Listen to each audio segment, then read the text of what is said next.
안녕하십니까. 이번 학기 창의적 생활 코딩을 강의할 동서대학교 소프트웨어 융합대학 배정수 교수라고 합니다. 이렇게 이제 온라인으로 동영상 강의를 하게 돼서 굉장히 좀 떨리고 있거든요. 부족한 점이 있지만 너그럽게 이해를 하고 우리가 한 학기 동안 재미있게 코딩의 세계로 한번 여행을 갈 수 있도록 한번 해보도록 하겠습니다. 오늘 1주차 강의는 한 학기 동안 강의할 내용을 좀 설명하고요. 그리고 교재를 안내하도록 하겠습니다. 창의적 생활 코딩 수업은 코딩에 대한 전반적인 이해를 통해서 창의력 사고를 할 수 있게 하고 자기가 생각하는 것을 논리적으로 정리하여 그 프로그램 언어로서 표현할 수 있도록 하기 위한 수업이라고 할 수 있거든요. 그런 의미에서 오늘 할 코딩은 우리가 타이핑을 해서 명령어를 줘서 하는 코딩이 아니라 블록 코딩이라고 해서 블록을 쌓듯이 하는 아주 기본적인 코딩 방법이라고 할 수 있습니다. 코딩을 시작하기 전에 오늘은 컴퓨터에 대해서 간단하게 정의를 한번 내려보고요. 그리고 왜 소프트웨어를 우리가 중요하게 되었으며 이 4차 산업혁명이라고 하죠. 이 거대한 시대적 흐름에서 우리가 어떤 준비를 해야 할지 한번 고민하는 시간을 가지도록 하고요.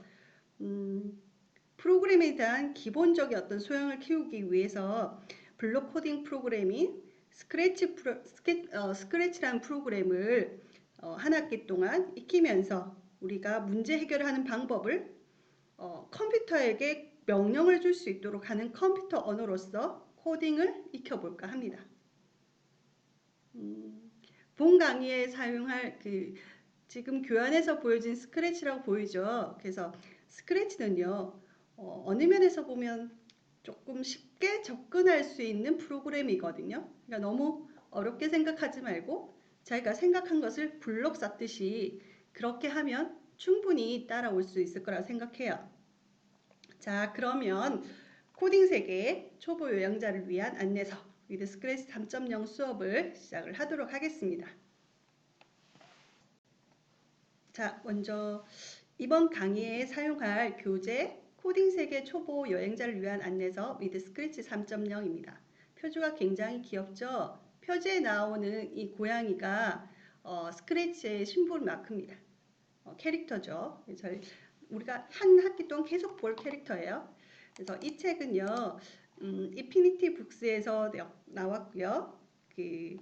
현장에서 실제로 스크래치 교육과 개발을 담당하신 저자가 아주 심도 있게 연구를 많이 해가면서 만든 교재인 만큼 내실 있는 강의가 될 수 있을 것 같아요. 그리고 조금 다른 점이 있다면 이 교재는 1, 2주차에서는 코딩을 시작하기 전에 먼저 컴퓨터와 소프트에 대한 개념과 최근에 화두가 되고 있는 4차 산업이 도대체 무엇이길래 소프트웨어가 이렇게 강조되는지 그러한 내용을 좀 서술을 해놨고요. 또 하나가 보통의 교재 같은 경우는 1장, 2장 같은 경우는 그 메뉴와 이 소프트웨어에 대한 소개로 굉장히 많이 챕터를 할애를 하거든요. 근데 여기서는 이 교재 같은 경우는 처음부터 끝까지 우리가 실습을 직접 코딩을 직접 하면서 몸소 코딩 안에 들어가는 메뉴를 학습할 수 있게 되어 있어요. 그렇게 코딩을 하다 보면 자연스럽게 이 스크래치 안에 들어가는 메뉴들을 익힐 수 있기 때문에 어떻게 보면 아주 편안하게 그리고 자연스럽게 코딩을 접할 수 있도록 만든 교재라고 할 수 있을 것 같습니다. 교재는 혹시 저희가 강의하는 도중에 QR코드랑 실습 예제를 온라인상에 올려놨지만 교재를 준비하시고 같이 강의를 들으시면 훨씬 더 편하게 그리고 수업을 들을 수 있을 거예요. 자, 목차는요. 1. 코딩을 시작하기 전에 아까 제가 이론 부분 설명한다고 했죠. 그 다음에 스크래치의 프로그램에 대해서 기본적인 것만 한번 알아보고요. 그 다음에 3장부터는 코딩을 직접 하나하나씩 해보면서 실제로 들어가 있는 메뉴를 익혀보도록 할 겁니다. 그리고 4장부터는요, 러너 게임 만들기라고 해서 여러 가지 게임들을 만들어 보면서 우리가 코딩을 넘어서 어떤 문제를 논리적으로 파악하고 이것을 프로그램하는 과정을 처음부터 끝까지 하는 실습 예제들이 들어가 있으니까 우리가 단순히 메뉴만 하고 돌아서서 아무것도 만들 수 없게 이렇게 된 건 아니거든요. 그래서 자기가 생각한 것을 처음부터 끝까지 하나의 게임까지 만들 수 있도록 하는 게 이 수업의 목표이기도 합니다. 자,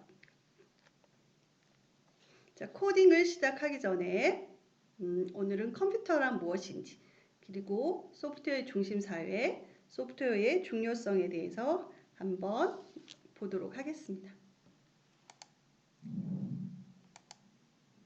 자, 여러분, 파트 1 수업을 시작해 볼게요. 컴퓨터.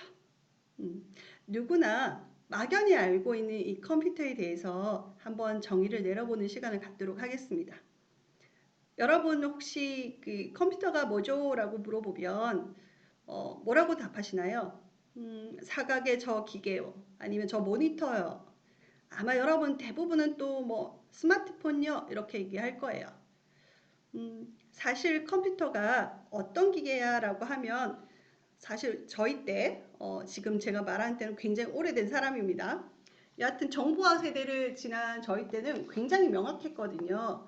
그런데 아마 오늘 이 시간 컴퓨터가 뭐라고 물어봤을 때는 종류가 굉장히 다양하게 나올 거예요. 예를 들어서 지금처럼 PC나 노트북, 태블릿, 스마트폰, 스마트워치 등 어떻게 보면 모든 첨단 기기를 모두 다 지칭한다라고 볼 수 있겠죠. 그렇다면요, 이 모든 기기를 컴퓨터라고 부르는 이유는 뭘까요? 사실 공통점이 하나 있어요.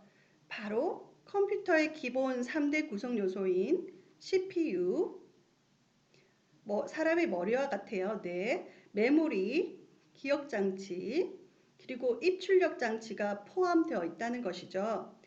우리는 이 3대 구성 요소로 이루어진 것을 그렇게 된 기계를 컴퓨터라고 얘기를 하고 있어요. 그리고 이 3대 요소는 여러분 보는 것처럼 굉장히 딱딱하게 생긴 물체져 보이는 그래서 하드웨어라고 한답니다. 우리가 무언가를 계산하고 선택하려면 내가 없으면 안 되겠죠.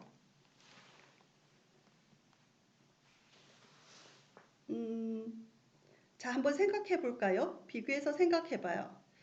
사람은 생각을 어떻게 하죠? 연산이나 계산을, 기억을 다 뇌에서 시작돼요.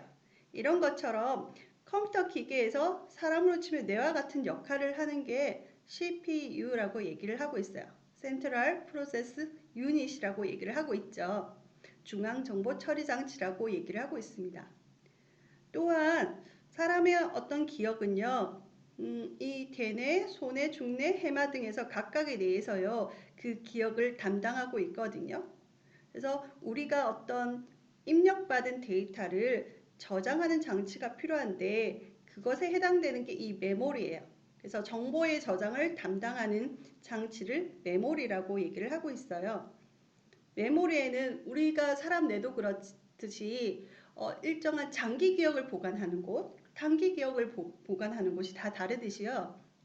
메모리도 그 종류와 기능이 굉장히 다양하게 있습니다. 예를 들어서 우리가 들고 다닐 수 있는 플래시 메모리도 있죠. 그리고 본체에 들어가 있는 메모리도 있어요. 그죠? 그래서 굉장히 용량과 종류가 다양하게 있습니다. 다음은요. 어떤 하드웨어가 있냐면 입출력 장치가 필요해요. 사실 모든 데이터는 입력을 받아야겠죠. 그 데이터는요. 사실 아날로그라는 파장으로 되어 있어요. 이러한 정보들을요. 컴퓨터가 처리할 수 있는 디지털로 바꾸는 장치가 필요하거든요. 입력받는 장치. 마치 사람의 눈, 손 등에서 오감을 입력받듯이요. 그것을 받아들이는 장치가 필요해요. 그것을 입력 장치라고 얘기를 하고요. 그리고 우리가 그 장치에서 저장을 하고 컴퓨터에서 편집을 해서 다시 내보내는 게 필요하겠죠. 그래서 출력 장치가 필요합니다. 예를 들어서 입력 장치는 뭐가 있을까요? 타이핑을 한다면 키보드가 필요하겠죠. 우리가 소리를 입력받고 싶으면 마이크나 녹음기가 필요하겠죠. 그리고 그림을 입력받고 싶으면 사진을 찍는다든가 스캐너가 있을 거예요. 그리고 컴퓨터에 있는 장치들을 출력한다고 했을 때 뭐가 있을까요? 프린트기, 그죠? 프린트기가 이미지나 글자들을 출력을 하고 있죠. 또 하나가 화면을 보고 싶을 때는 뭐가 출력을 해주나요? 모니터가 있을 거예요. 그죠? 그러니까 이렇듯 입력과 출력을 담당하는 장치가 있습니다. 여하튼 컴퓨터는요, 이렇게 CPU, 메모리, 입출력 장치 세 가지로 구성된 하드웨어로 가진 것들을 우리는 통칭해서 요즘에는 컴퓨터라고 부르고 있어요. 방금 얘기한 것처럼 컴퓨터는 크게 이런 세 가지 장치가 있지만 이걸 통틀어 하드웨어라고 한답니다. 근데 이 통틀어 하드웨어뿐만 아니라 이것을 운영할 수 있는 게 필요하겠죠. 그것을 소프트웨어라고 얘기를 해요. 먼저 하드웨어에 대해서 설명을 하면 앞서 얘기한 것처럼 하드, 단단한, 그리고 웨어, 장치라고 해요. 그래서 컴퓨터의 부품, 주변 기기들 모두 단단해서 다 하드웨어라고 하고요. 방금 언급했듯이 키보드, 마우스, 프린트, CPU, 메모리, 그래픽 카드 이 모든 것들을 다 하드웨어라고 한답니다. 그래서 CPU에는 크게 제어 장치와 연산 장치가 있고요. 메모리에는 주기억 장치, 항상 기억하고 있는 거예요. 그래서 롬이니, 램이니 한 것들이 있습니다. 그리고 보조기억 장치, 언제나 들고 다닐 수 있는 것들, 플로피 디스켓, 여러분은 모르실 거예요. 그죠? 우리 때는 있었어요. 그리고 여러 가지 뭐가 있을까요? 플래시 메모리, CD 이런 것들이 보조 기억 장치가 되겠죠. 그리고 입출력 장치는 입력은 키보드, 마우스, 마이크, 카메라 등등이 있을 거예요. 그리고 출력도 모니터, 프린트, 스피커 같은 것들이 있겠죠. 요즘에는요, 홀로그램도 여기에 해당되겠죠. 그래서 컴퓨터는 이 딱딱한 장치, 하드웨어를 얘기를 하고요. 그렇다면 이 하드웨어를 움직일 수 있는 무언가가 필요하겠죠. 그래서 이 장치를 우리는 소프트웨어라고 얘기를 하고요. 어원에서 알 수 있듯이 굉장히 부드러운 장치라는 뜻이고요. 하드웨어의 그냥 반대적인 개념이라고 보면 돼요. 눈에 보이지 않는.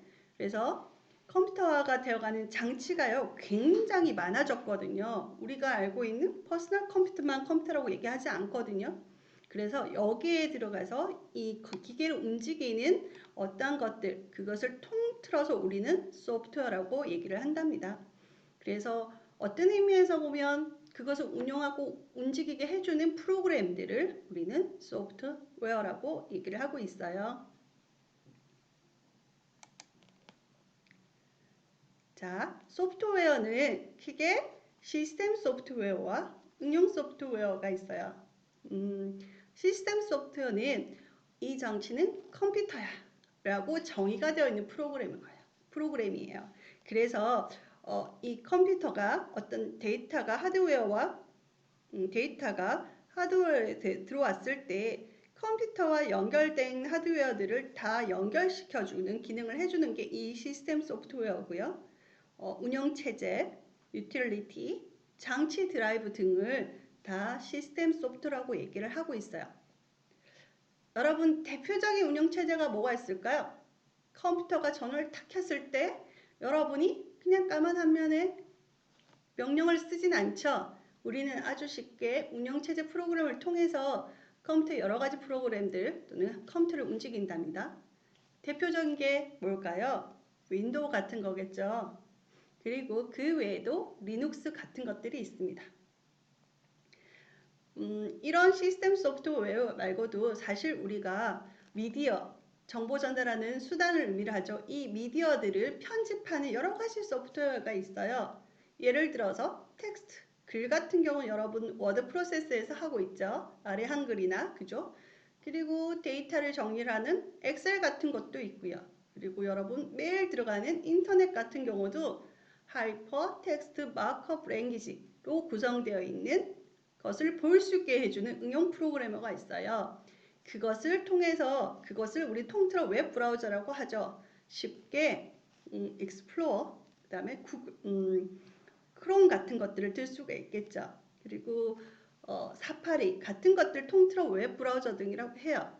그 외에도 이미지를 편집하는 포토샵이나 여러 가지 게임 같은 것도 통틀어 응용 소프트웨어라고 얘기를 한답니다. 그래서 과거에는요, 소프트웨어를 프로그램, 그래서 컴퓨터에서만 쓰는 것을 갖다가 우리는 다 소프트웨어라고 얘기를 했어요. 그래서 어떻게 보면 프로그래머라고 얘기를 하면 컴퓨터 돌아가게 해주는 프로그램이라고 생각을 했는데 사실 여러분 잘 한번 생각해 보세요. 현대 시대에서는 소프트웨어는 더 이상 컴퓨터만의 전유물이 아니에요. 그죠? 여러분 핸드폰, 스마트폰에서도 프로그램 어플을 다운로드 받잖아요. 그리고 냉장고 같은 경우에도 요즘에는 웹 브라우저 등을 제공해 주고요. 그리고 뭐 요리 방법을 인터넷 서칭까지 해주는 냉장고도 있고 TV 안에도 있고요. 자동차에도 소프트는 다 들어가 있어요. 그죠? 그래서 지금은 굉장히 많은 소프트웨어 종류들이 있답니다. 제가 지금 나열한 것은요. 여러 가지 소프트웨어의 종류들 대표적인 것을 적었는데요. 뭐 운영체제는 윈도우부터 리눅스, 유닉스, 그리고 텍스트는 메모장, 아래 한글 워드, 이미지 같은 것은 포토샵, 일러스트, PDF, 무비 같은 경우는 프리미어 같은 거, 그리고 모델링, 3D 모델링 하는 거는 캐드 캠 많이 들어보셨을 거예요. 마야, 3D 맥스. 그리고 유니티라고 요즘에 버추얼 리얼리티 같은 VR을 제작할 때 유니티를 또 많이 쓰곤 하더군요. 그 외에도 오늘 우리가 사용할 스크래치나 드림위버나 비주얼 스튜디오 같이 어떤 프로그램 랭귀지를 코딩하는 그런 개발 도구 소프트웨어도 있답니다. 여하튼 다양한 미디어의 종류와 목적에 따라서 여러 종류의 프로그램이 있는 거 꼭 기억을 하시고요. 시간이 되면 이 시간 마치고 나서 자기 스마트폰이나 또는 컴퓨터를 열어서 내 컴퓨터에는 어떠한 소프트웨어가 있는지 한번 정리해 보는 것도 좋은 의미가 있을 것 같아요. 자, 그러면 컴퓨터의 역사에 대해서 한번 알아볼까요? 자, 컴퓨터의 역사는요, 지금 보는 것처럼 1940년대 애니악부터라고 얘기를 하고 있어요. 공식적으로요. 네. 비하인드 스토리는 다음에 한번 찾아보도록 하고요. 컴퓨터는 원인 계산하다라는 뜻이거든요. 그래서 컴퓨터에서 유래가 되었고요. 잘 한번 생각해 볼까요? 계산이 언제부터 필요했을까? 아주 오래전부터 계산하는 기계들은 있었어요. 대표적인 주판 같은 거죠. 그래서 내가 곡식을 수확했을 때 누군가의 몇 개를 나눌까부터 생각을 했어요. 그래서 주판부터 시작해서 굉장히 많은 컴퓨터 기능을 하는 기계들을 많았는데 이러한 것들을 좀 조합을 해서 굉장히 복잡한 식을 계산할 수 있는 기계를 만들자. 사실 시간만 준다면 우리는 그 반복된 작업을 하다 보면 언젠가는 계산을 하겠죠. 그렇지만 짧은 시간 안에 그리고 원칙이 있을 경우는 그것을 빨리 계산해주는 기계가 필요했거든요. 왜 필요했을까요? 재밌는 건요. 우리가 인류 역사상 가장 유명한 발견 그리고 혁신적인 발명은 전쟁의 역사와도 같아요. 컴퓨터의 사실 역사도요. 어떻게 하면 2차 세계대전이 일어났을 때 적의 암호를 어떻게 해독을 할 것이며, 또한 가장 쉽게 포탄을 쏘아 올라야 되는데 정확하게 적지에 포탄을 쏘아 올리기 위해 포물선 그 계산을 해야겠죠. 물론 시간만 준다면 계산 정확하게 할 수 있겠지만 그것을 위해서 여러 명이 한꺼번에 똑같은 계산을 했다고 하거든요. 그래서 애니악 같은 경우도 최초로 알려진 이 컴퓨터도 어떻게 하면 이 계산을 빨리 정확하게 할 수 있을지부터 시작을 했답니다. 현재 컴퓨터의 발전에 중요한 위치에 있으므로 우리가 컴퓨터의 초기 컴퓨터는 애니악이다 정도로 기억을 해두시고요.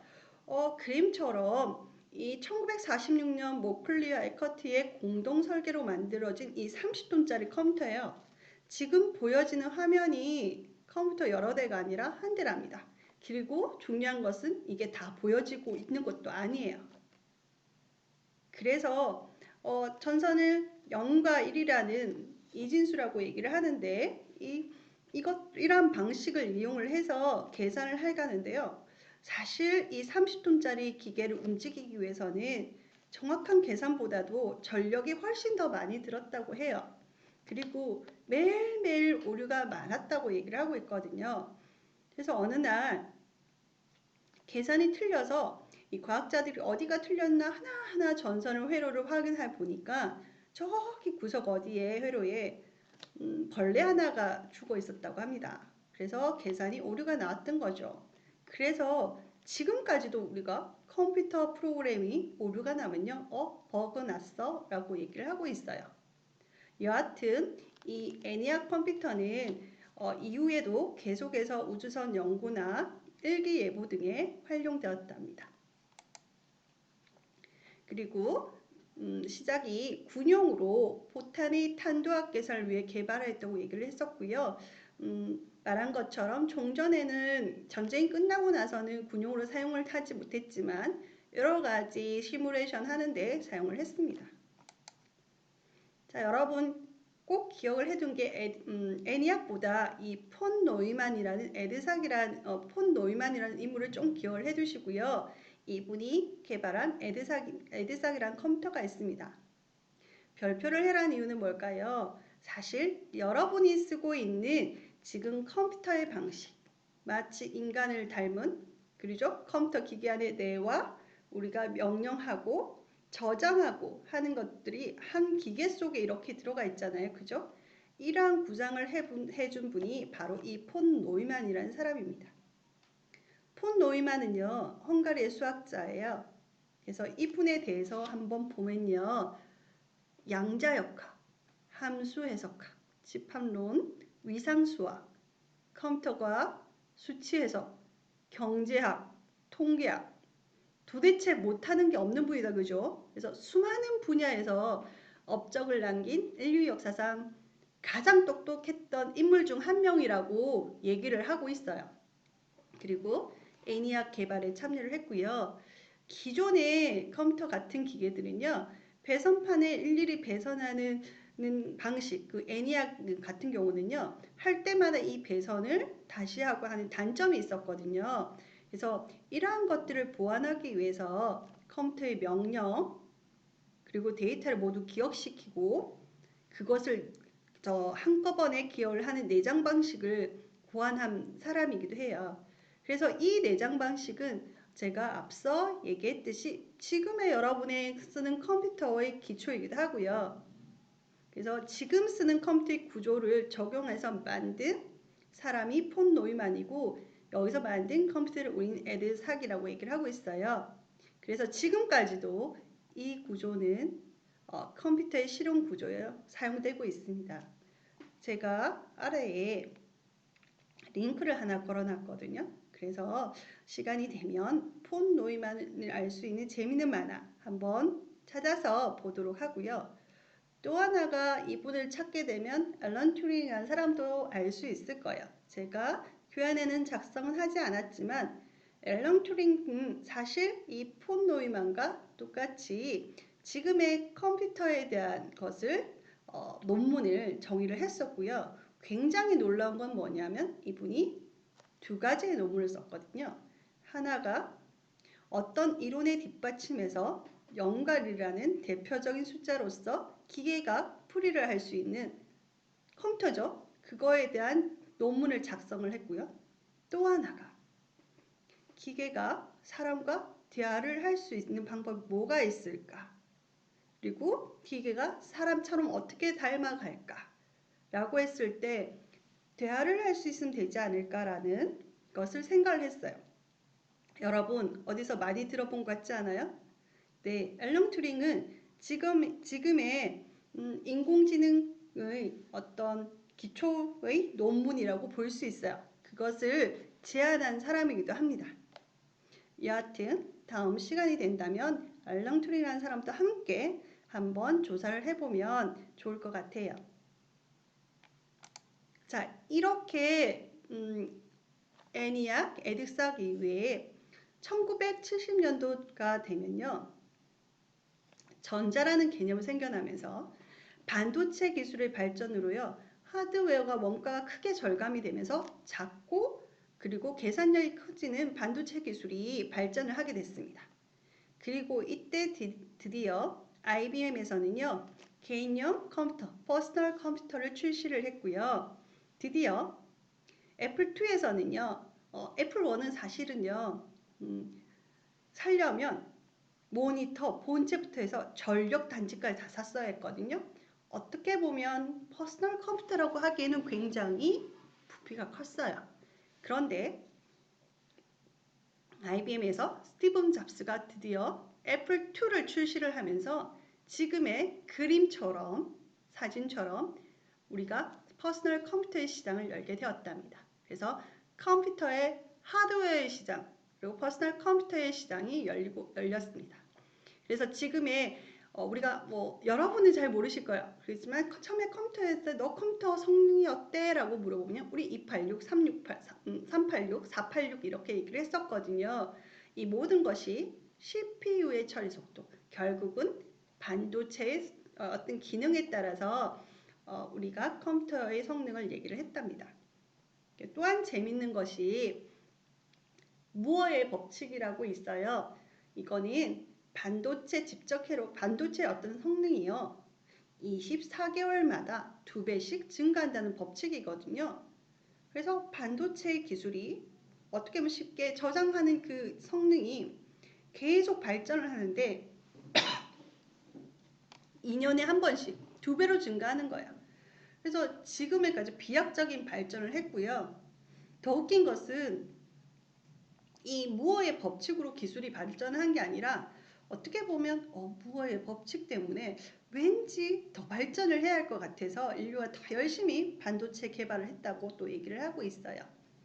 여하튼 이후 PC 시장이 굉장히 급격히 커지면서 CPU의 비약적 발전과 함께 퍼스널 컴퓨터의 시장이 열렸습니다. 자, 그렇게 컴퓨터 시장이 열렸고요. 어느 날 빌 게이츠라는 사람이 나타났어요. 이 빌 게이츠는요. 스티븐 잡스 애플사에 소프트웨어가 있었을 거 아니에요. 그죠? 그것을 관리해주는 그러한 뭐라고 할까? 거래처였어요. 어느 날 빌 게이츠가 이렇게 얘기합니다. 제가 이것을 잘 운영할 수 있는 소프트웨어를 만들어 드릴 테니 그리고 그거에 대한 관리는 무조건 저에게 맡겨주세요. 라고. 그때 이미 빌 게이츠는 생각을 한 거예요. 이 기계를 운영할 소프트웨어 시장이 열릴 거라고. 그래서 지금의 그 조건으로 지금의 마이크로소프트가 나왔고요. 또 하나가 빌 게이츠가 가지는 가장 큰 의미는 그 전에 저희가 대학에 갈 때면 컴퓨터가 나왔을 때 사실은 학원을 다녔어야 했어요. 왜냐하면 운영체제나 명령어를요 다 영어로 배웠거든요. 그래서 그거를 한두 달 배워야 고작 컴퓨터에 있는 프로그램 파일을 뭐 옮긴다든가 카피를 한다든가 거기에 하는 응용 프로그램을 열 수가 있었어요. 물론 똑똑한 사람은 바로바로 했겠지만 여하튼 그렇게 대중화되지는 않았다는 거죠. 그런데 어느 날 운영체제가 떡하니 나왔는데 그림으로 되어 있네요. 그것을 그래픽 유저 인터페이스라고 하는데 말 그대로 이미지로 명령을 할 수 있는 거예요. 여러분, 파일을 열어보세요 할 때 노란색 파일이 열려 있으면 이게 왠지 파일 열릴 것 같죠? 그리고 우리 창을 닫을 때 X가 있으면 그거 열면 열릴 거라는 생각이 들어야 하는 닫을 거라는 생각이 들어요. 닫힐 것 같죠? 그리고 프린트하고 싶어요. 프린트 메뉴 없으면 여러분 제일 먼저 찾는 게 뭐예요? 프린트 모양 같은 거 찾죠? 그렇게 쉽게 클릭으로 컴퓨터를 이용할 수 있게 만든 운영체제 소프트웨어를 만든 사람이 이 빌 게이츠예요. 그래서 마이크로소프트의 윈도우라는 운영체제가 탄생하면서요. 드디어 소프트웨어의 시장을 열게 했답니다. 그래서 이러한 역량은요. 굉장한 파급력을 끼치면서 소프트웨어 시장의 발전에 큰 발판이 되었고요. 지금 또 이 빌 게이츠의 영향력은 상당하죠. 특히 우리나라에도 상당합니다. 왜냐? 우리도 운영체제, 컴퓨터의 운영체제 거의 80% 이상이 이 윈도우를 사용을 하고 있거든요. 그리고 사실 여기는 저작권을 내고 있어요. 이후에 계속해서 이렇게 정보화 혁명을 거쳐서 우리는 컴퓨터를 생활을 하고 있었어요.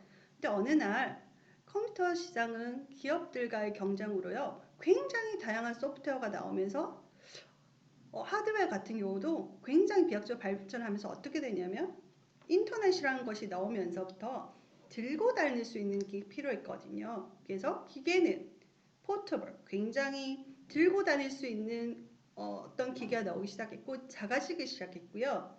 그리고 퍼스널 컴퓨터, 집에는 컴퓨터 말고도 편안하게 접근할 수 있는 굉장히 장치들이 많이 나오기 시작했어요.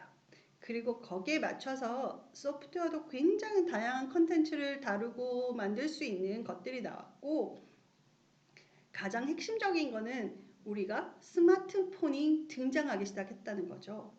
그래서 기업들은 휴대전화, 말 그대로 여보세요 하는 그 휴대폰에서부터 안에 우리가 컨텐츠를 검색하고 또는 이미지도 찍고 이미지도 편집할 수 있는 기존의 퍼스널 컴퓨터가 하는 일들을 전화기 안에 융합하는 컨버전스해서 새로운 어떤 장치, 스마트폰이 등장하게 되었죠. 여기에도 또 한 명의 사람, 물론 애플사의 스티븐 잡스도 있지만, 그죠? 지금도 스티븐 잡스가 나왔지만 그 위에 많은 기업들이 휴대전화와 PC를 접목하기 시도했고요. 2007년 이후는 애플사의 아이폰이 출시되면서부터 본격적으로 스마트폰 시대가 시작되었습니다.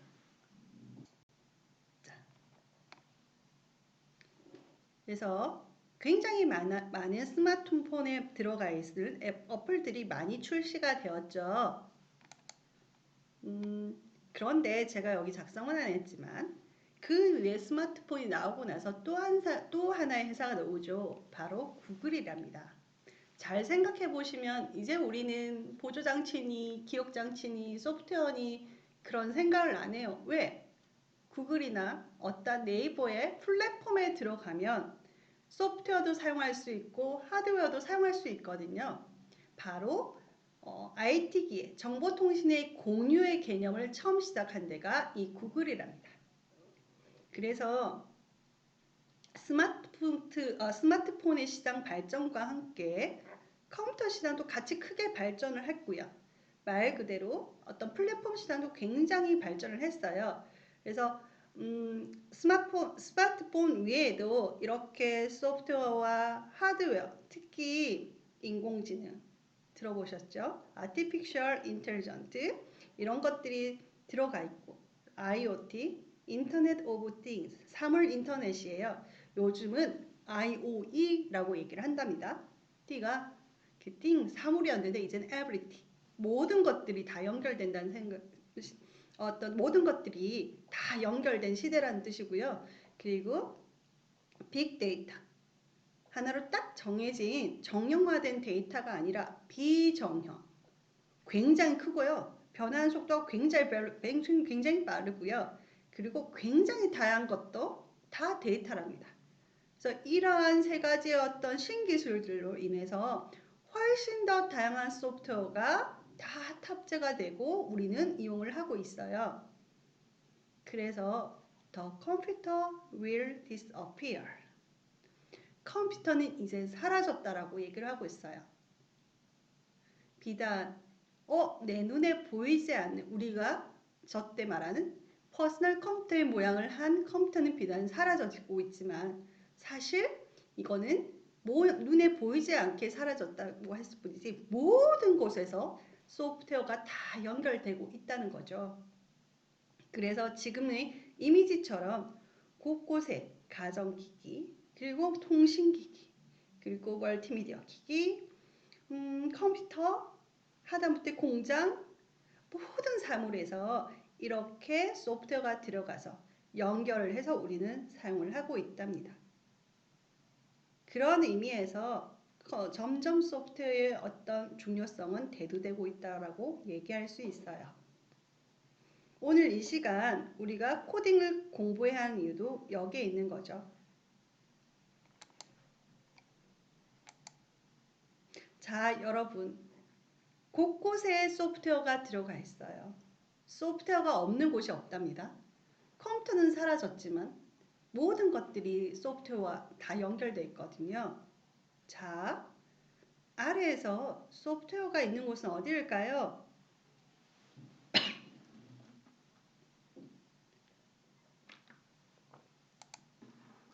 보이시나요? 저기 제가 가렸어야 했나요? 저기 빌딩에 엘리베이터도 사실은 소프트웨어가 움직이고요. 주차 차단기도 이제는 센서를 통해서 번호판 인식을 해서 결제까지 해준답니다.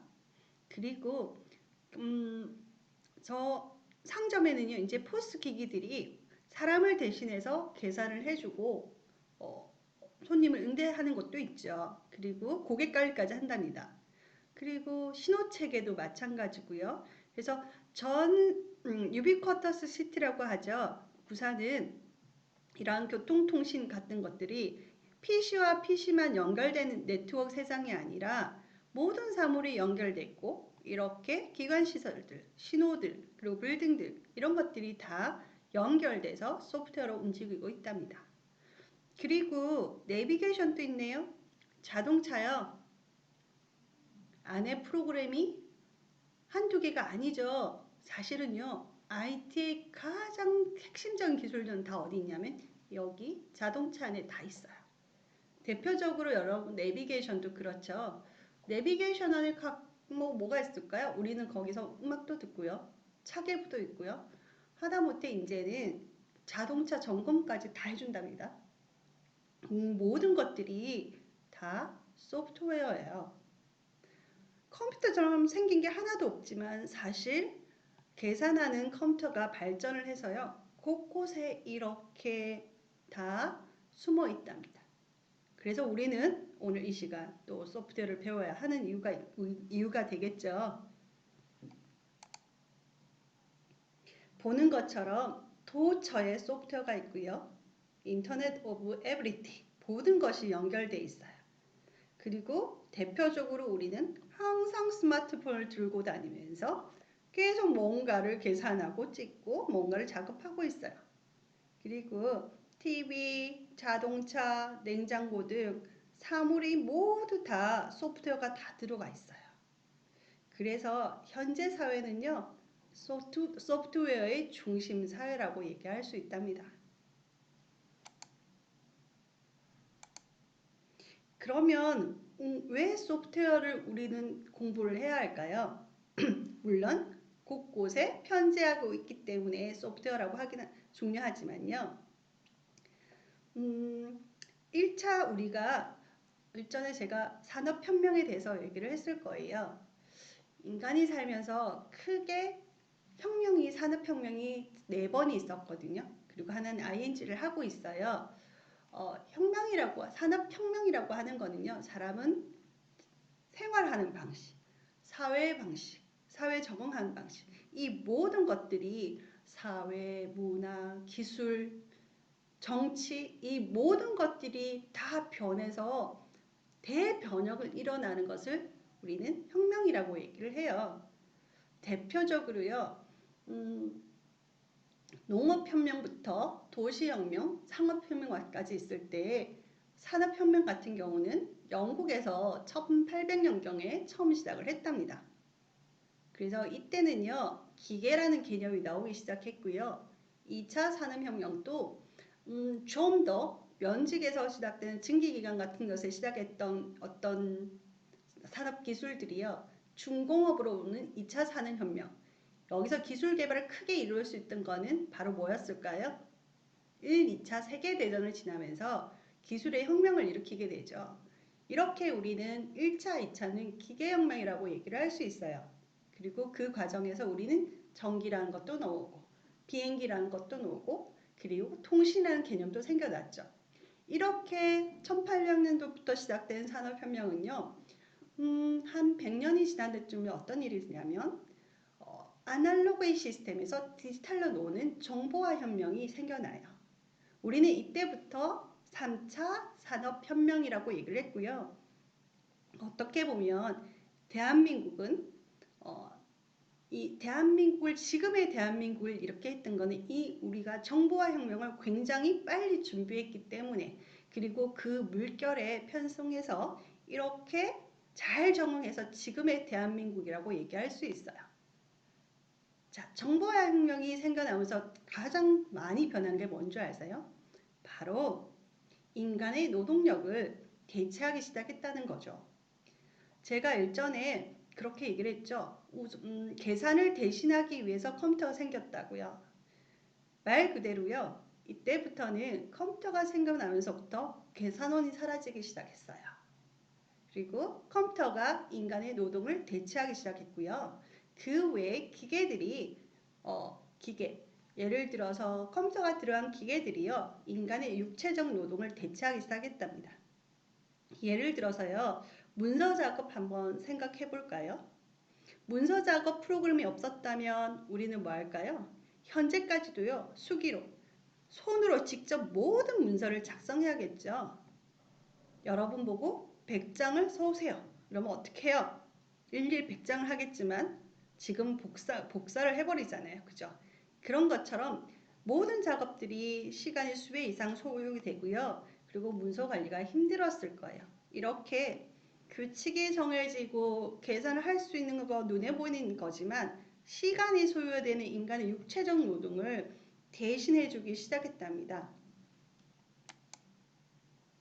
그리고 3차 산업혁명 정보화 혁명을 지나서 현대사회는요. 소프트웨어로 모든 것이 움직이기 시작했어요. 말 그대로 디지털 사회가 되었던 거죠. 이렇게 시작된 혁명은요. 최근 들어서 Artificial Intelligence, 인공지능이라고 얘기를 하고 있죠. 대표적으로 지금은 4차 산업혁명이라고 얘기를 하고 있어요. 정보화 혁명에서 2000년도 들어와서 우리가 4차 산업혁명을 얘기하는 것은 크게 세 가지 기술을 얘기를 해요. 하나는 인공지능, 하나는 로봇 기술, 하나는 생명보강이라고 얘기하거든요. 이러한 여러 가지 기술의 혁신적인 발전은요. 또 한 번은 우리의 생활 방식을 바꾸기 시작했죠. 그 대표적인 것이 인공지능이에요. 기존에 있던 소프트웨어는요. 인간의 규칙을 정하고 거기에 규칙을 반복하는 계산식을 논리적으로 프로그램하는 방식이었다면 그렇게 해서 기계와 사람이 서로 대화하는 기계였다면요.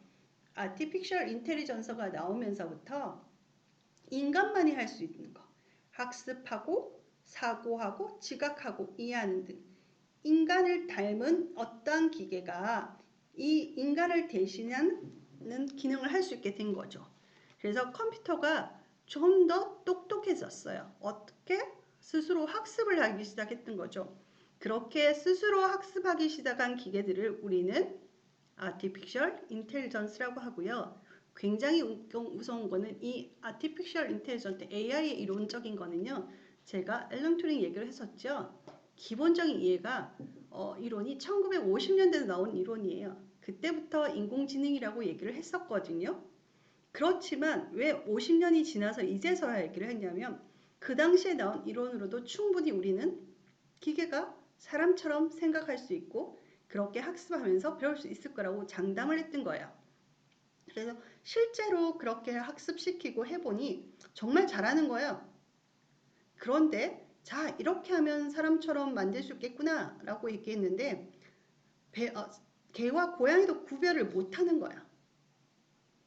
우리가 무언가를요 학습하고 그것을 진행해 나가기 위해서는 또 누군가에 가르치기 위해서는요 사실은 무언가를 자기가 정확하게 알아야 되고 그것을 가르칠 수 있는 언어가 필요했거든요.